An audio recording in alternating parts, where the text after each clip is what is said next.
right, thanks. All right, so we're recording now. Thank you, everyone, for joining us at the October meeting of the Solano Fire Safe Council. We've got Solano RCD filling in for OES staff in running things this evening, so bear with us. But we've got a few things to go over today. Uh, David Stevens from Pleasant Valley Fire Safe Council will be sharing some information about project planning that they've got going on. I can provide a few updates on Solano RCD project planning, and we also have a brief update on the bylaws that I can share with you. So, David, if you are ready, I can go ahead and get us started. And I've Right. got, go ahead. Let me adjust our theme a little bit. Yeah. I was asked to do a fire prevention presentation this Oh, evening, okay. so Apologies. Let me go ahead and open that up because I did get your slides. yes. So bear with me as I open that up. One And I second. could share my screen if it's not working. It's It's up to you. let me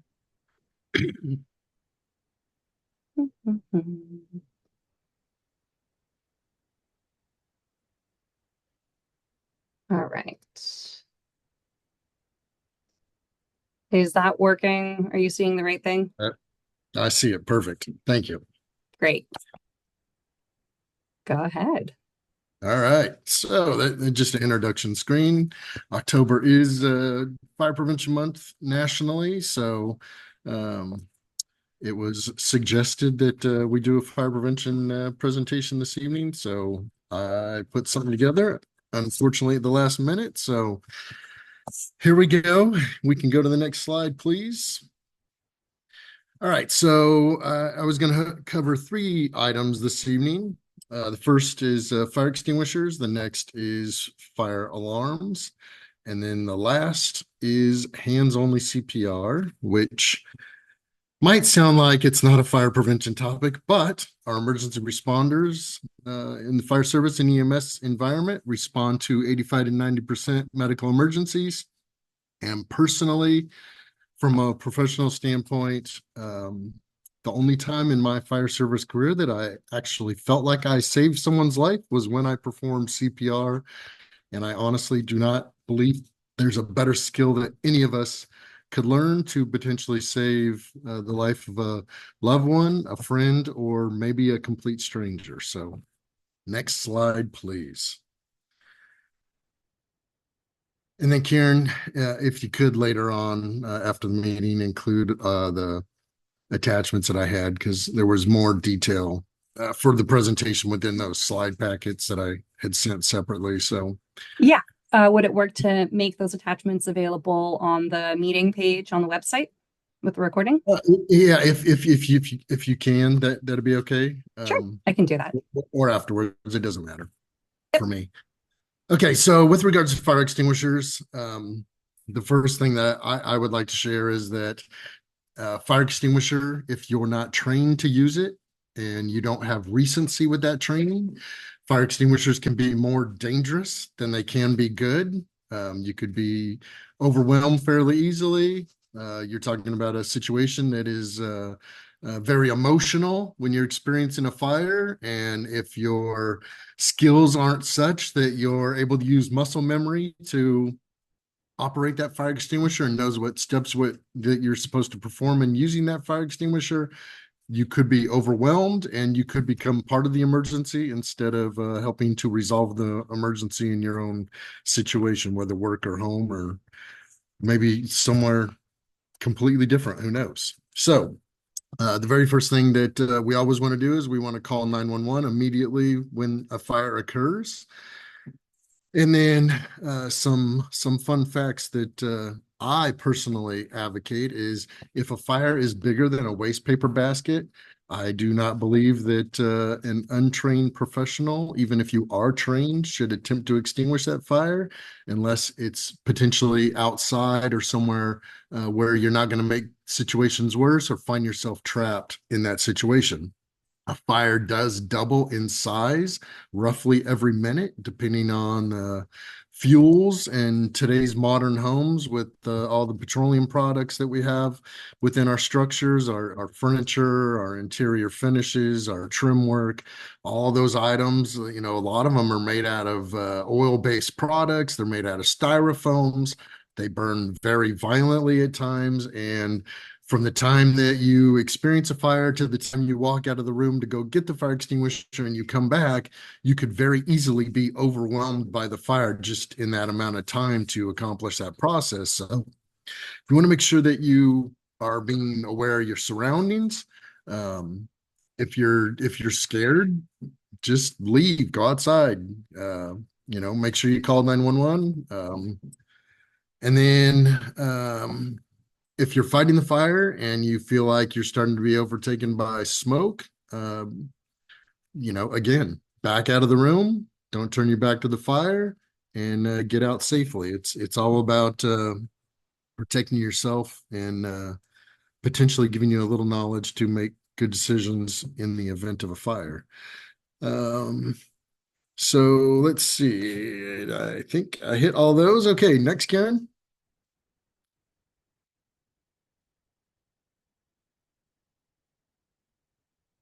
All right, so you decide to fight the fire. So once you decide to fight the fire, you can then make sure that you have the proper fire extinguisher. Fire extinguishers come in four different classifications. You have an A, B, C, and a D fire extinguisher. Most residential-based fire extinguishers are an ABC type fire extinguisher that are designed to fight ordinary combustibles. They're designed to fight flammable combustible liquids, and they're designed to extinguish an electrical fire without a electrical hazard being present to you while you're using the fire extinguisher. The fourth type of fire extinguisher would be a Class D fire, which would be a metals type of thing, which most of us don't have in our home. So, all right, again, we want to make sure that we're being safe. We want to make sure that we have an escape route. We want to make sure that we've called 911. And next slide, please, Karen. Okay, so when we're using a fire extinguisher, we use a system called PASS. So you pull the pin, you aim the nozzle, you squeeze the handle, and you sweep the nozzle across the fire. And you do it very, very, very gradually. You do not want to blow, if you're fighting a fire, say on a stove where you have grease involved, you wouldn't want to have the nozzle spray the material and spread it throughout the room. You want to do it very methodically, very controlled. And again, don't turn your back to the fire at any time. You want to keep an eye on it and make sure you have an escape plan again. That's all I have for the fire extinguisher information. I do have additional information that I shared in the packet that I shared with Karen.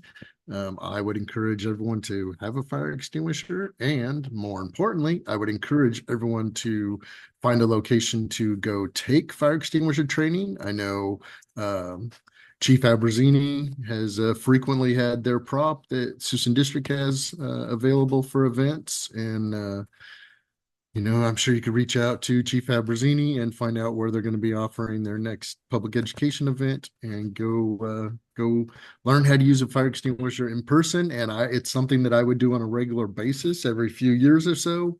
I wouldn't hesitate to teach your older teenage children as they are often home by themselves potentially and could have a stove fire themselves, and it would be a good skill for them to learn how to manage and learn under conditions where they're in a training environment to where it becomes muscle memory for them. So uh, Freddie, do you have anything you wanted to add to that?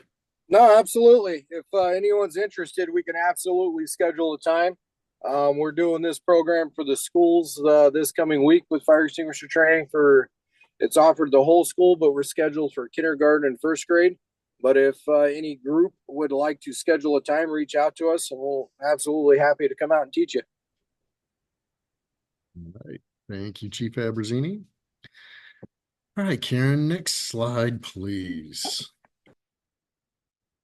Okay, so the next section I was going to cover this evening was smoke alarms in our homes.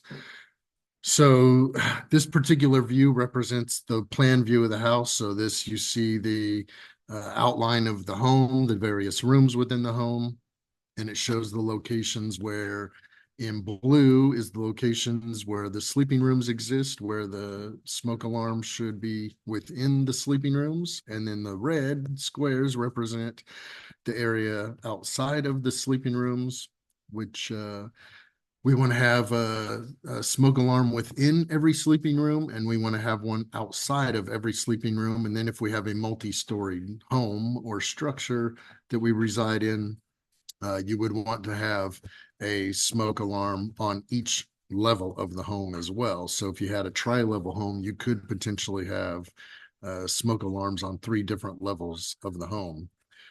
Kieran, you want to go to the next slide there?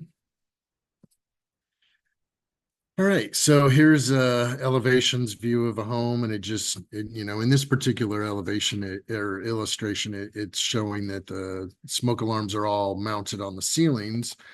Per the manufacturer's instructions, smoke alarms are allowed to be installed on walls as well, but I would not give you direction on how those should be installed. Every manufacturer has their own installation instructions, and when we're installing new smoke alarms in our homes, we should follow the manufacturer's recommendations. Do not assume that the location where you have had a smoke alarm mounted historically is where that smoke alarm should go based on the new design criteria that exist and the different types of alarms that exist. One detector within the home should be a CO detector as well these days. And they do sell smoke alarms that are combination devices. You only need one combination device in the home. And it shouldn't necessarily be too close to the kitchen because it could tend to generate unwarranted alarms or false alarms. And that's not something any of us wants to experience. But that is the information that I have for smoke alarms. Karen, if you'd like to.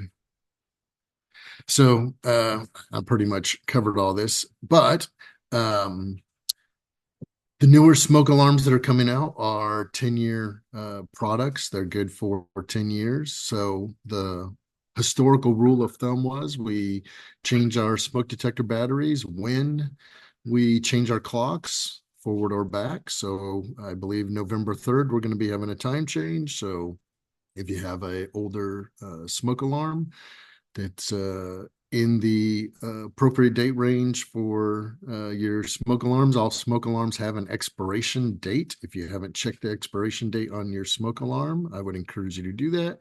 Typically, they're good for 7 to 10 years. As I said, the new smoke alarms are good for a 10-year period. But if you do not have a newer smoke alarm with a 10-year battery in it, then you should replace your batteries twice a year. And they should be tested monthly. When you do your smoke alarm testing, it would be a great time for the family to discuss their emergency plan for the home and where the family would meet if there was a home, and work with your kids on how they would get out of their home if there was a fire, and that everyone should sleep with their doors closed. And that is it for smoke alarms this evening. All right. And here's a topic that is near and dear to my heart. I am going to bring up. Hey, Karen, can you put up? I sent you 3 PDF attachments. Can you put each of those up for me? And we'll run through those. Yeah, give me a second here. Yeah, perfect.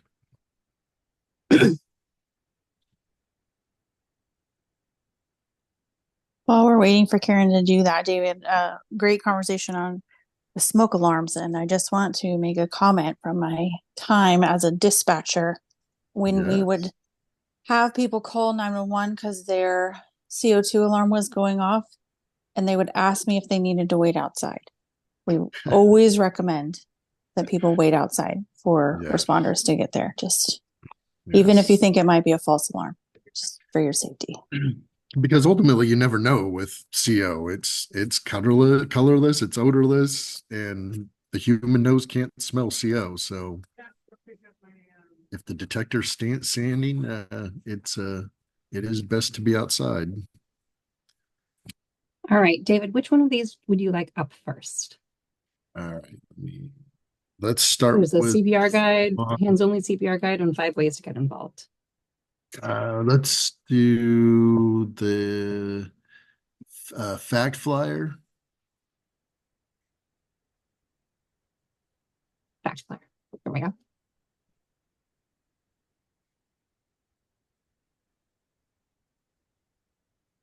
Is that showing up? I'm not seeing it. Hmm. All I see is the word Zoom. So maybe let me I make can sure see it, Karen. Oh, Okay. oops. Okay, let me Oh, there we reshare. go. Yeah, I can see it. This is Mark. All right. Is it working again? Perfect. Yes. Thank you. Great. Okay. So let's just run through some of the statistics real quick. Each year there are 350,000 out of hospital cardiac events in the United States. Of those, 90% of the individuals end up passing away as a result of the cardiac event. Unfortunately, a very small percentage of the population is currently trained in performing CPR, and historically, a large portion of the populations have been resistant to taking the opportunity to learn CPR. But the beautiful thing about hands-only CPR is it is just that. It is hands-only CPR. So, um, you know, I know a lot of people myself that did not learn CPR historically because they did not want to give mouth to mouth to someone that they were afraid of catching some disease or something from potentially. And with the advent of hands-only CPR, it take away the respiration component of learning CPR, and it has proven to be incredibly effective, and it can truly save lives. I can tell you that the agency that I worked for previously, that we had a number of cases where individuals did survive a CPR event. That community was a heart safe community, and all of the high school kids before they graduate learn hands only CPR. And one of the individuals that actually instructed in that program in our jurisdiction had himself become a victim of sudden cardiac arrest while he was at the golf course, and happened to have an individual with him that performed CPR on him, and he survived. And again, like I said previously, the only time in my fire service career that I actually felt like I saved someone's life was someone who I had performed CPR on, and we got pulses back and respirations. And before we left their home that day, they were talking and up and completely recovered. Theirs was not a sudden cardiac event, but a respiratory distress issue that had occurred. But nonetheless, CPR, learning CPR and potentially using it in life can be one of the most rewarding things that we ever gain. So, Karen, you want to bring up one of those other documents? Okay. Yeah, these don't format to the screen very well. That's why I didn't end up putting it in the slides. So, okay. So, with hands-only CPR, much like if we have a fire in our home with the fire extinguisher conversation we had, we want to call 911 right away. And then beyond that, you push hard and you push fast.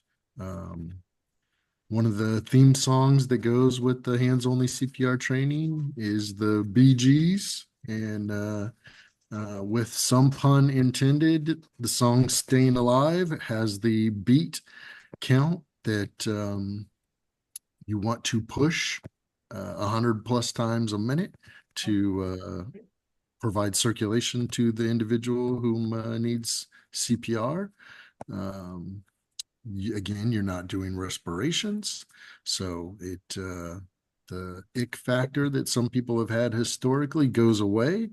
I can tell you that there was a point in time that when I was helping deliver these training classes, that teenagers are very fast learners, and if we have teenagers in our home and we have teenagers all over the community, they are young and agile and able to potentially deliver a life-saving service to the community. And I personally hope this is something that finds its way into our system in Solano County soon. I think it's an incredibly important resource and truly may save a life of a person we know or a complete stranger, as I already said. Karen, you want to bring up our last slide? And these are all items that will go out to folks. And I'd encourage everyone to take the time to, share these with their family members, go over the material with their kids, bring up a video on the internet on doing hands-only CPR. I know some of the jurisdictions and Medic Ambulance have offered hands-only CPR at some of the community events that are going on. So if you see CPR or hands-only CPR training occurring, don't be afraid to get over there and learn to do it. It literally only takes a couple minutes. You're not getting a certification out of it or anything like that, but you are absolutely learning a skill that may save someone's life. Let me see if there's any details in here really worth sharing on this slide. I'm not seeing anything on this particular slide that we would share. It's just good information that folks can have as a resource. So anyone have any questions? Nope. All right. Well, that concludes what I had for a fire prevention presentation this evening.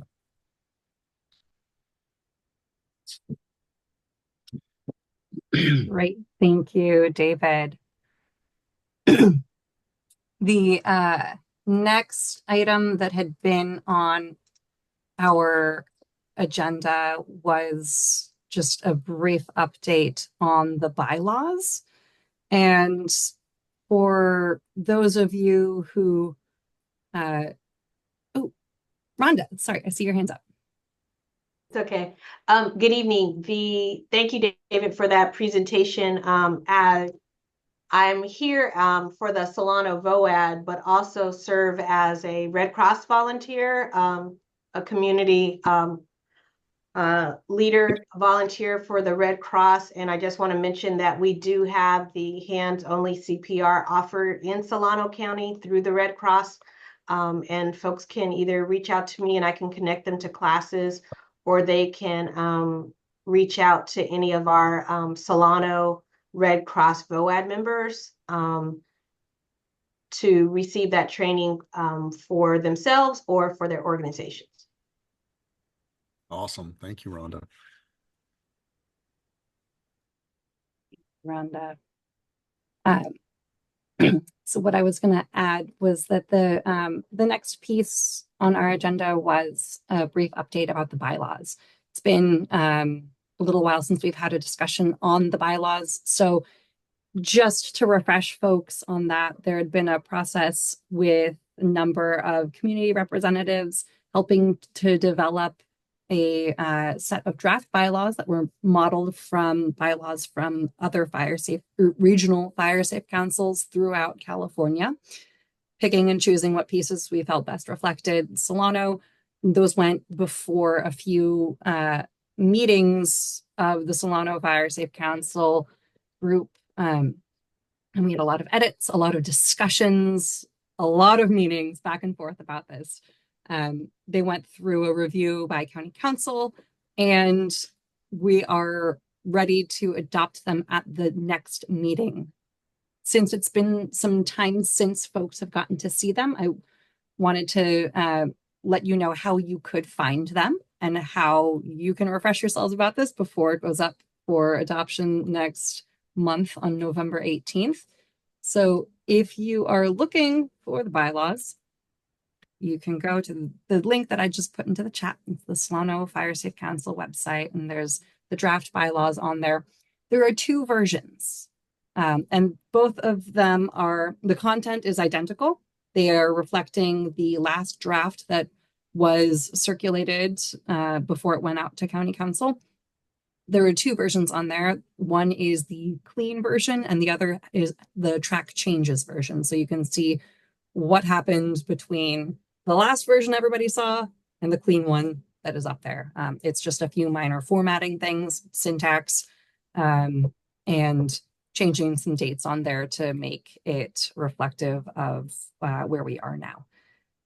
So if you have a chance to look at that, that would be much appreciated. You can send feedback to info@solanofsc.org, and it'll get shared with voting members and OES, and then we should be ready to get those adopted next month, which will be pretty cool. Hopefully that link works. Let me know if it doesn't. We usually have updates from partners who are in attendance. So I can go ahead and, oops, here we go. Just revisiting our agenda that's here. We've got a few folks from different organizations in attendance. I'm going to actually go ahead and close this so that we can see folks here and I can see who's around. But I know we've got Mark from Green Valley Fire Safe Council. Have you got an update to share?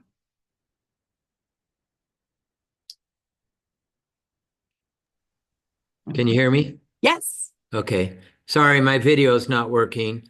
I do not have an update for the Fire Safe Council other than the work continues with our shaded fuel break. Rochelle is focused 100% on that. So the Green Valley Fire Safe Council really is not doing any other activity. I will say that personally, I have reached out to help a neighbor that had an orchard, an almond orchard that was cut down, and they had piles of brush that needed to be chipped and hauled away. And I have been successful in getting the attention of the Bay Area Air Quality Management District, and they have accepted the application I submitted on this neighbor's behalf, and they have forwarded it to the Davie Tree Service. Not sure what's going to happen next, but I'm excited that we've got this step. So not necessarily something the Fire Safe Council is doing, but me also being on the Cordelia Fire District Board of Directors, we got a concern by a local resident about potentially losing their homeowner's insurance. And it was partly because of this almond orchard that was behind their home that hadn't been maintained. And I think we've made some progress there. So Great. that's all I have, Karen. Thank you for that update. Yep. Hey, Mark, can you continue to give us updates in the future as you proceed along with Bay Area Air Quality Management District on that effort? Happy to, Dave. Thank you. I mean, this was something, I think it was Karen initially told me about it. And I reached out to him like in May of this year, and they went on a break over the summer and restarted the program in October. And so we had a long, quiet period, but I'll definitely give the team an update on how it progresses. Excellent. All right. Thank you. Thank you, Mark. Yep. All right. And we've got Chief Abruzzini have you got any updates from the Sassoon Fire District or the Yeah, I can fire cover districts? kind of a few things. So thank you everyone for being here tonight and having me. It's always a pleasure. One thing with the Green Valley Fire Safe Council, they did do a tour of the fire break, and we got to go out there, myself and one of my other guys. So that was very, very pleasant to see all the work that's been done out there. So thank you to the Green Valley Fire Safe Council for already done. We had the red flag warning event that took place this past week. We had a 1,000-acre fire that was burning off 113 out off Hay Road in the Dixon Fire District. So that went to a fourth alarm. We had assistance from CAL FIRE and everybody in the county. So that went pretty well. We got it knocked out. I don't know anything at the moment on the investigation side of how that started, but just keep vigilant out there. The red flag warnings and the wind events seem to happen at the late end of the season, so we're in that time frame. Mr. Peckner is expecting a little bit of rain coming at the end of the week, so hopefully that pans out and kind of helps the effort of the county. The other stuff, I already talked a little bit on what we're doing for the schools for Prevention Month. But I put my email in the chat. If anyone is interested in getting the fire extinguisher training, just let us know. That's all I have. Thank you. Great, thank you. And we've got Sherry Gardner from Napa Fireways. Have you got any updates to share? Hi. We've got a few things going on. That might be of interest. First of all, big thank you to Karen and both the Solano Fire Safe Council and YOLO were really helpful. We put on a workshop at one of our local plant nurseries and hardware stores and helping me out with the plant lists and not plant lists, but right plant, right place. And sourcing native plants was hugely it was so helpful. Thank you. And it was so successful that the Central Valley Builder Supply offered their locations for additional workshops. I think there's one in Solano County. So if you guys want to hit up Central Valley Builder Supply for hosting a workshop at their facility, they would probably be game for that. We're also going to be doing a home hardening workshop in a couple of weeks at the same location with some vendors coming to do demonstrations of their products, including Vulcan vents with their live fire demonstration trailer. Anyway, so there's that. Thank you. We're plowing ahead in 7,000 different directions, and Napa County is gearing up to roll out their BRIC grant from FEMA. That's a slow slog. It's $50 million, including the county's portion, and half of that goes to vegetation projects. There's 7 projects, and then the other half will be for home hardening and defensible space. In other news, we're currently trying to spend down the last of the CAL FIRE grant for defensible space for homes that are in the high to moderately high fire severity zone. And it's been interesting how hard it is to spend those funds. So just FYI, I know you'd think it would be easy peasy, but it is a reimbursement program. So people get up to $3,500 back with a 50-50 match unless they're considered low income to do just defensible space work, not home hardening. It's been really interesting. So part of that does come with a home consultation from a contractor who does a report out to people with what kinds of things they should do to make their homes better defended. And that's all free. And they don't have to actually do any work. They still get that report, which is great education. But we've been having it again. So interesting. So we'll have to figure that out for the county for their BRIC grant, how to roll that out. Gordon Valley and Coombsville Wild Horse, which are neighbors of yours, have been working away on their CWP. Well, Gordon Valley's working on their update of their CWPP and applying for Firewise USA recognition. And Coombsville Wild Horse already has both of those in line. They've appreciated working across the county lines, and I would love to get more of that going on. I think the tours and fuel breaks are a great idea. Both those communities are interested in community grazing programs. And especially Gordon Valley has a lot of grazers on hand who have goats or cows or sheep. And one of our fantastic Fire Safe Council past leads for Silverado Fire Safe Council is moving to Solano County. So I'm going to connect her with you guys. All She's made right. really, really knowledgeable. She's just a saint, basically. So Susan Derringer is coming your way, and I'll send you her information. Also, on the Bay Area Air Quality Board note, we pirated with permission a guide to burn piles from Sonoma County and adapted it to Napa County because we're in a different, slightly different region, and there's a few different rules and different links and things, but that's been really handy to have on hand for our fire safe councils and for folks who are doing burning on their land, just to know how to navigate all the regulations and burn safely and build piles that have less smoke. Happy to share that with you if you want to adapt it for your county too. And one other thing, I think I may have mentioned this before, but we had a really successful program where the Napa Valley Vintners donated, I think it's $1.2 million to Napa Firewise. And we use that to dozer lines all around the county in different parts of the county to open them back up again, making sure that they are, have erosion control in place, that they're accessible for in case of fire. So instead of having to doze new lines, or they basically were completely inaccessible. And then the most recently were dozed in 2020.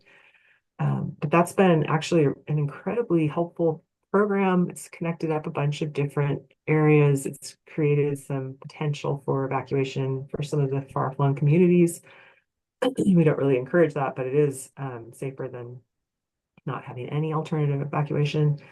And some of the locals have done additional work on their properties using that as a baseline. So now the breaks are much wider and folks have better defensible space on their own properties. Some of them are working with CAL FIRE to prescribe fire using those dozer lines as a like an anchor point, breaking things up into burn units. So anyway, it's had a lot of great additional unforeseen benefits. And I don't know, that's all. I mean, there's lots of things going on. I'm sure you're all very busy with October. We've been doing lots of events. It seems I think I'm just like a stream of consciousness report right now because I've been working every day for October. It feels like for 10 hours each day, which is fantastic. And we take November off, but great to see all of you. If you have any ideas for collaborations across the county line, we're all ears. We will definitely keep you posted with anything that comes up. I know we've been working with the Napa PBA to share and learn and grow, and hopefully that partnership can expand. Oh, yes, thank you very much. They appreciate, I know they really appreciate it. I took trainings that you guys hosted, and it was really helpful. And the PBA, it needs some hand holding, but we're really excited to have that starting out for us. I think I did have one more. Oh, the other thing I wanted to mention is we have 22 fire safe councils. We're trying to start another one tomorrow in the Carneros, and we're trying to get them all also recognized as Firewise USA communities. We've got 9 so far, maybe 10. I think something happened with one of them. But anyway, that's been really helpful for putting their local CWPPs into those 3-year action plans and giving them more I don't know, more focus on what to do each year and something to work with. But that also leads to, I think there's been some work done actually it's Vallejo, so that's not Solano County, or is it? Vallejo is, yep.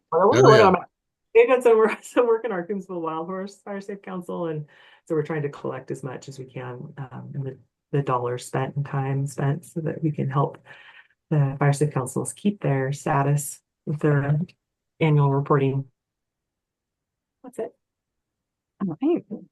Thanks, Hey, Sherry. Sharon. Hey Sherry, it's David Stevens. Hey, can you explain how you initiated the program or developed the concept for the cost sharing?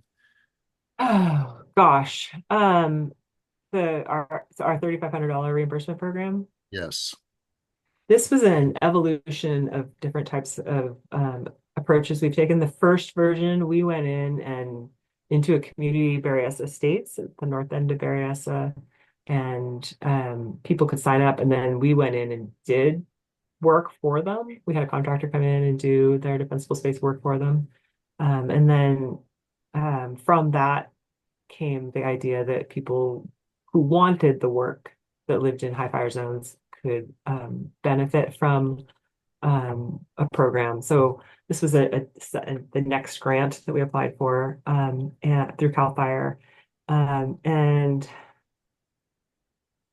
I wasn't involved in developing that program, so I don't know. Unfortunately, I can put you in touch with Piper Cole. This was her baby, but I will tell you that we decided, or the committee decided to not put any kind of income cap on that, which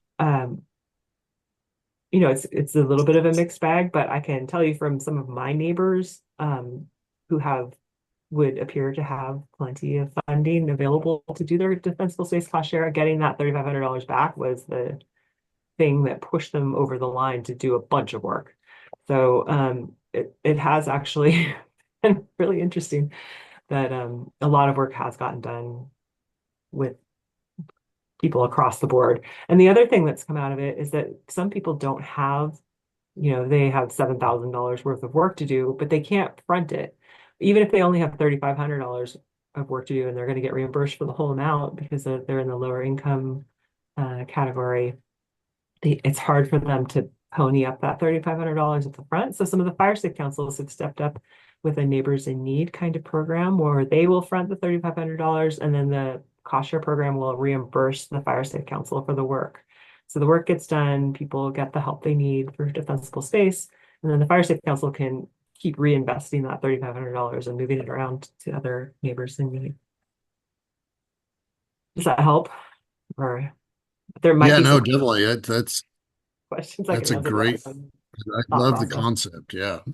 Yeah, Yeah. yeah, I love it Because too. because we find the same thing in our area to where we have very few people that would meet the criteria for the low Mhm. income elements.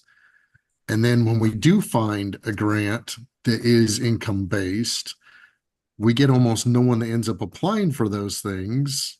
And people just feel defeated, like there's no resource to them. But like you said, like if you give them a little nugget, they might get a lot done if we can just find the right funding source that's not so handcuffing. So I appreciate you sharing that. Thank you very much. Yeah, and there's one more piece to it. The Silverado community that was hit really hard in the 17 fire.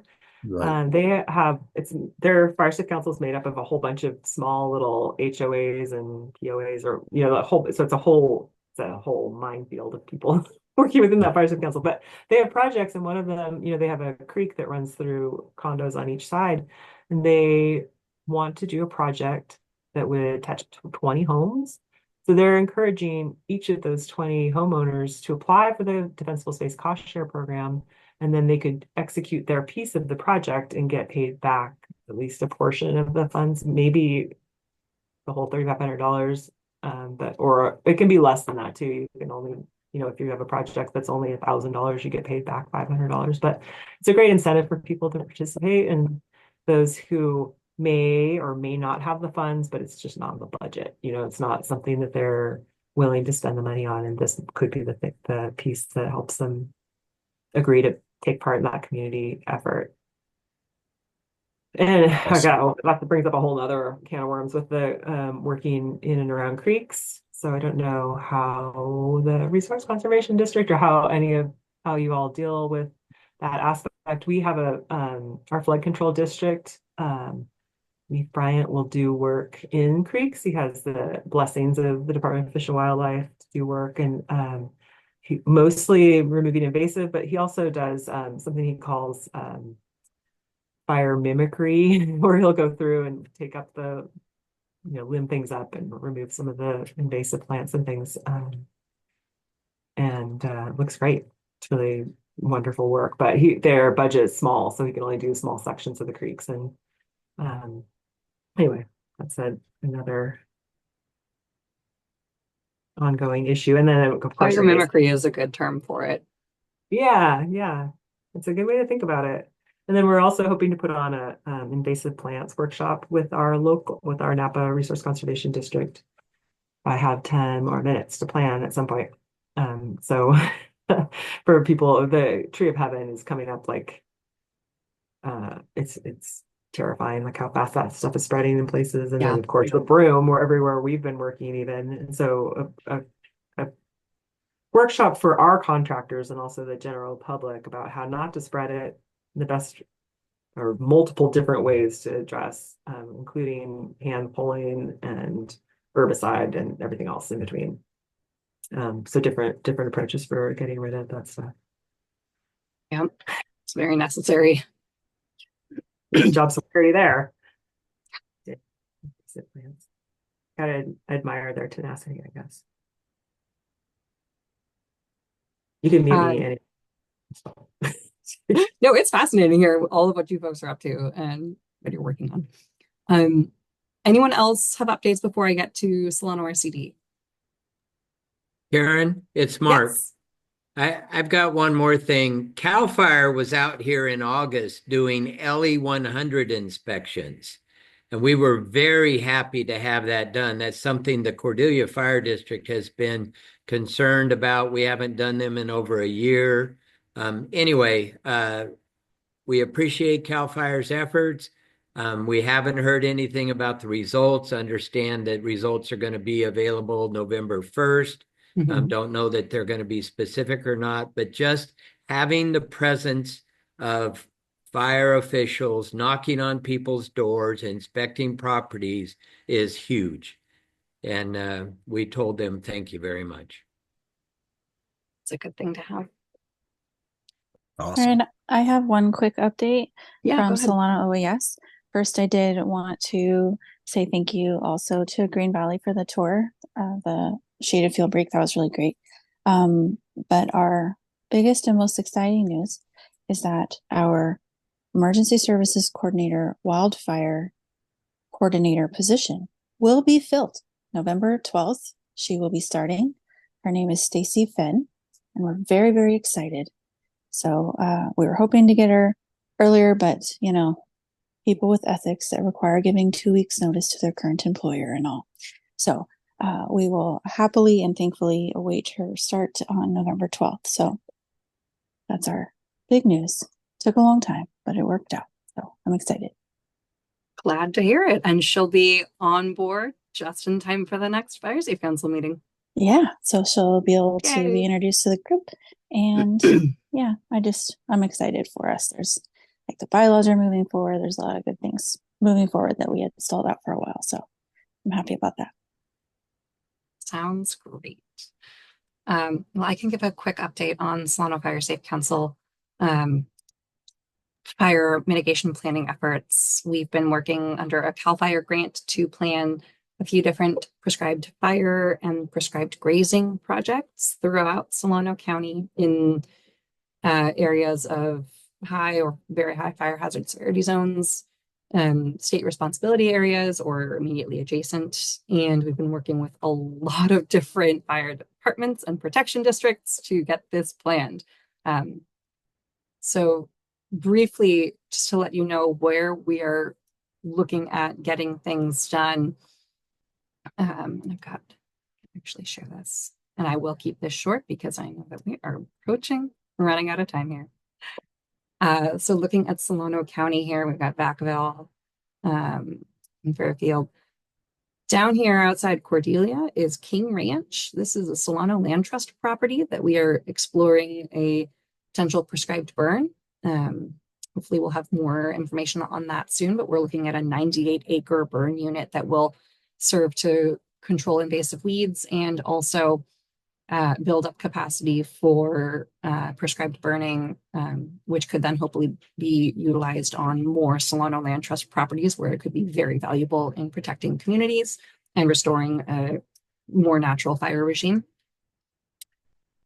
Out between Vacaville and Fairfield in this little pocket that we have since learned is kind of a no man's land in terms of jurisdiction, because it's owned by Vacaville, but technically under Solano or Sassoon Fire Protection District's jurisdiction.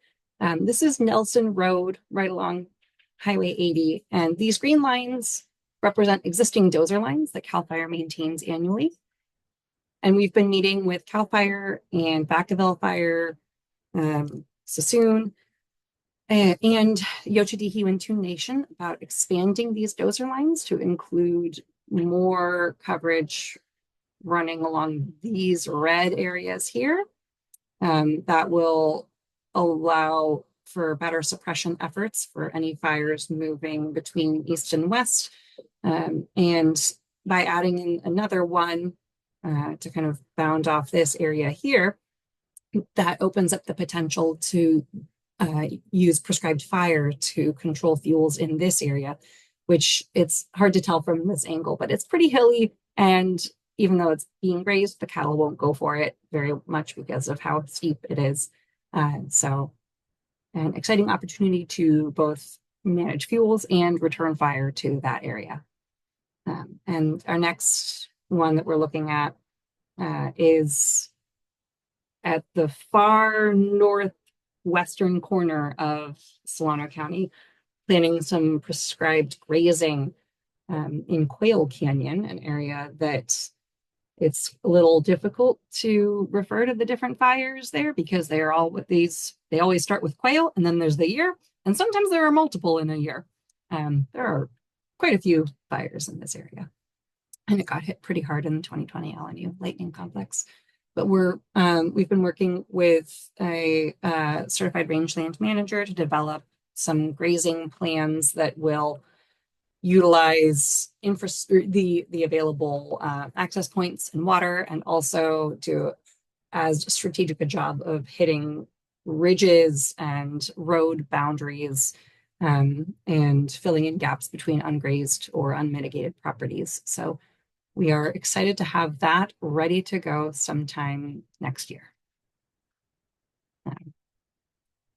And if anyone has questions, I will put my email address in the chat box. I'd love to chat with you about them. And I think that's it for this evening. So unless there are any other updates or questions, we can all sign off. I'll make the recording available, as well as the materials that David shared and a link to the bylaws on that SolanoFireSafeCouncil.org webpage. Thanks, everybody. All right, thank you. Rest of your Thank night. you, Karen. Karen.